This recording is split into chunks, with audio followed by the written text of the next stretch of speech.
And now, live from the 2015 Vancouver International Wine Festival, Anthony Gismondi and Casey Wilson. This is Tony and Casey's Best of Food and Wine on CI 650.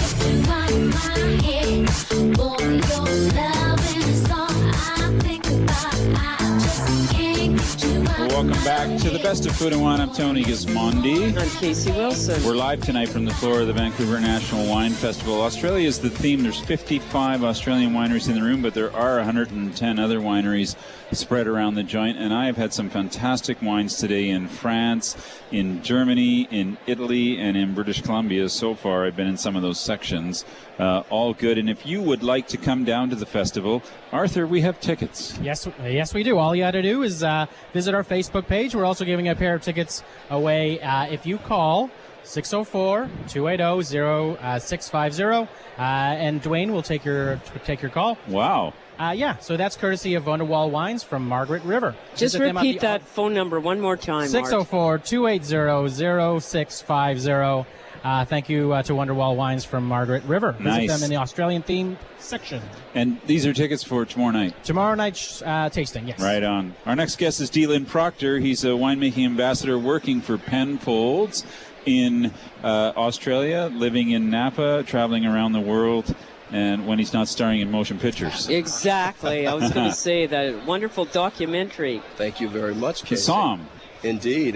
That was fun, eh? Yeah, we had a great time. Yeah. You know, 3 years, 6 different countries, and a lot of great results from the film. So happy that people really enjoyed it. Happy it grew legs and it took off. Yeah, it was good fun. Look for Psalm 2 this summer. Yeah, really? Absolutely. Psalm 2. Absolutely. Okay, there you go. We got a tip.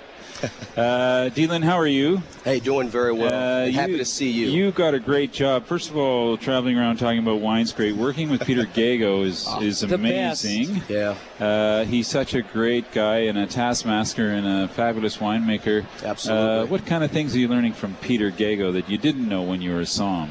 Well, first off, the most humble man on the planet, Peter Gago. There you go. I pick up all these small facets from things that he doesn't even realize that I pick up. Mm-hmm. I pick up his candor and his diction and his humility and the way he talks and engages everybody of all levels. Peter is a master at that. He sure is. And then he's just an old school teacher. You're right. Math teacher and science teacher. Yeah. And that's the other stuff I try to pick up for him. You know, when I'm watching him during Vintage, which I'll be down for Saturday, I'm flying straight here to Adelaide.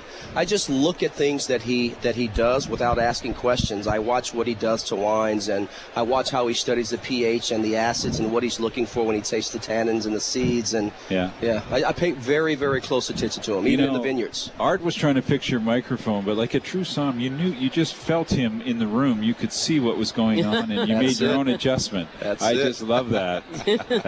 Let's do the wine because we always run out of time. Bin 389. Wow, Bin 389. Famous wine. Let's start with the bin. We always hear the bin name at Penfolds. So why are they bins? What does that mean? You know what? We're 170 years old. Technically 171 this year. Yeah. And we didn't have Excel spreadsheets, but we did have locations within the cellar. And all the bins were locations within the cellars where bottles went with no label. Right. Simple as that. And we knew where they were. Bin 389 always had its place. Stuff a few bottles in bin 389. Absolutely. Yeah. And it's always been Cabernet Shiraz ever since 1960. Yeah. A classic blend. How many winemakers in 170 years? Not many. Well, I will say this. We've only had 4 chief winemakers since Max Schubert started at the age of 16 in 1931.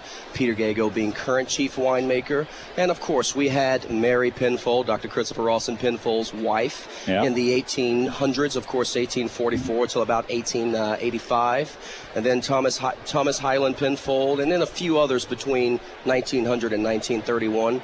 But I would say no more than 10 in 171 years of history. Yeah. Boy, that's pretty unusual. Yeah, impressive. Cabernet Shiraz is really a classic Aussie blend. It used to be considered sort of the classic. Is it still, how would you, in the theme of blends, Cabernet Shiraz, does it still have that mystery? Or? Yeah, I think it does. It's such a classic wine because, the Bordelais started it before anybody. Pre-World War II Bordeaux Cabernet Syrah. Yeah. The Aussies took on to the claret style, the blend, and it's something that really, really caught fire. And people talk a lot about terroir and regionality and style. But I would dare say that Cabernet Shiraz, coming from the region of the great state of South Australia, McLarenville, Barossa Valley, Langhorne Creek, Robe, Coonawarra, I would say that collectively this wine has its own terroir. Yeah. It has its own specificity. So it's something that's been around a while. Yep, we have the 389 2012 in front of us. By the way, our guest is DLynnProctor. He's the winemaking ambassador for Penfolds. DLynn, 389 has a story too. Wow, yes it does. Tell us a little bit about how it fits in the hierarchy and what people think about this wine and how it relates to Grange in the lineup. Well, it's funny because this would have been Grange in 1951, Yeah. Cabernet Sauvignon Shiraz. Wow. But it wasn't because the Cabernet wasn't of high enough quality to go into Max's wine. Yeah. 9 years later, 1960, what does Max Schubert create? He finally creates the Grange he all along wanted to create. But since the name had already been taken, he called this wine Poor Man's Grange. Yeah.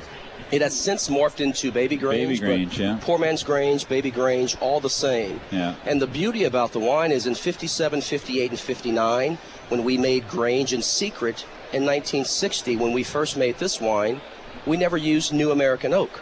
We used older Grange barrels because we weren't buying New American Oak in 57, 58, 59, and 60. So since then, we're all about tradition. We kept up the tradition of older Grange barrels, making 389 from 1960 to current 2012. That's a great Delicious. story. Yeah. How would you describe, what does the Cabernet bring in the blend and the Shiraz? How does Peter look at that? Yeah, so what the- does he say? He's always got magic about that. Oh, my goodness. Yes, he does. So the beautiful thing about the Cabernet Sauvignon fruit, we're looking for that cool maritime climate fruit that's bringing out the black fruit, bringing out the phenolics, bringing out those pyrazine qualities. You're going to get some olive, you're going to get some black tea, you're going to get some bell pepper, you're going to get some dark plum from the Cabernet Sauvignon. Then you take it and to some that structure maybe too. structure, Eh? absolutely. Yeah. Okay. And then you talk about the Shiraz coming from that beautiful sun-drenched valley of the Barossa Valley. Now, I was spying in on Chris Hatcher just a bit, and he talked about something very poignant. We're not looking for fat, ripe, overlush Shiraz from the Barossa Valley. We're looking for balance in that very warm, sun-drenched area. So that's what you get from the Shiraz from the Barossa Valley. A lot from our Kalimna vineyard, from our Cununga Hill vineyard, then a little bit off of McLarenville, which has a Mediterranean climate. So Cabernet Sauvignon structure, you've got the beautiful, beautiful mid-palate body blue fruit, that gaminess from the Shiraz. It's a perfect Some spice, juxtaposition. some pepper. Yeah. It's all. And if it's all I working buy there. this Penfolds bin 389. what am I going to pair with it? Something that I had last night from Chef David Hawksworth, which was absolutely incredible. Veal. It was Veal. such a magnificent pairing. Was it a I can't veal afford chop or- veal. Ah. It's very hard to find veal here. Sous vide But veal. Oh my fantastic. goodness. Sous vide veal. Yeah, it was a wonderful, wonderful pairing. What Yeah. about lamb steaks and maybe with a herbal olive scented? Yeah, I think that's perfectly would work, fine. too. Yeah, do a wonderful rack of Australian lamb, do some beautiful South Australian mint jelly, and I think that means I'll have to bring you with me Saturday, Casey. You've got to come to Yes. Adelaide with me. Right. Mint jelly, only in Australia. No, not only there, but they make some great mint jelly in the great state of South So Australia. what do they got you doing? Washing out tanks or pressing grapes? Or well, you're going to go to Adelaide. The vintage is on. Yeah, the vintage is going on. So last year I had the very great honor of making the 2014 McGill Estate. Now, of course, not in its 100% totality because Yeah. I did have to fly back to the Americas. But they actually pulled in 5.5 tons of McGill Estate 4 days ago, so I don't get to make that. But I'm sure I'll jump in some bin 707, Yeah. Cabernet Sauvignon, bin 169, bin 407. Nice. Some of the Cabernet we'll be bringing in the next 5-6 days. Yeah. Yeah. I thought maybe they tossed you in, do a little foot treading or something. They did that the first year.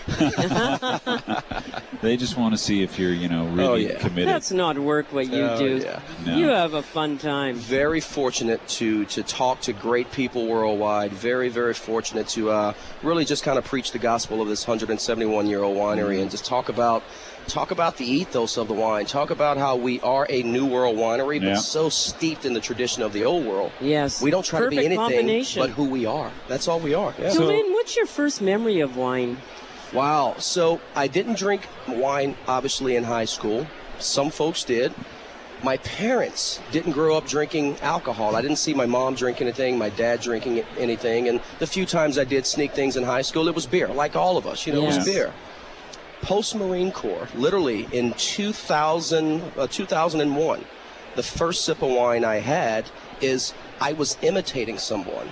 I literally wanted to be a particular guy who was drinking wine and all suave and put together, and I just watched everything he did. I went and bought a bottle of wine, $34.99, Wow. and I bought it to impress a girl. And I watched everything that gentleman did, and I Wow, did the she same- must have been did it. something. I did the same thing. I Was did she the exact impressed? same thing. How did it turn out? She was I didn't marry her, but she was impressed. Not bad. I'm impressed. Well, Yeah. thank you. And then from there, I just got the wine bug, and I paid attention. I pulled on coattails. I asked questions. I used tips to book flights from DFW to Verona, and going to Burgundy, and going to Beaune, and going to Bordeaux, and pulling coattails again and asking questions. That's great. Yeah. DLynn, it's a big week for Australia here in Canada, in Vancouver. Yeah.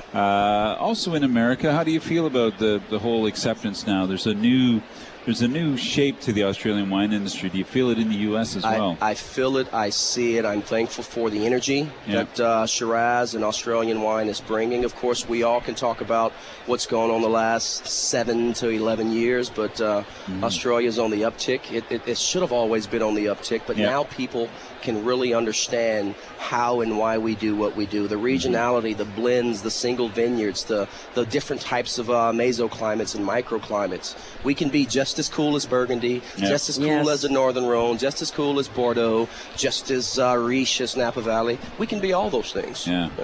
Can you be Sonoma? Yes, McLaren Vale. McLaren Vale can be Sonoma. Just Absolutely.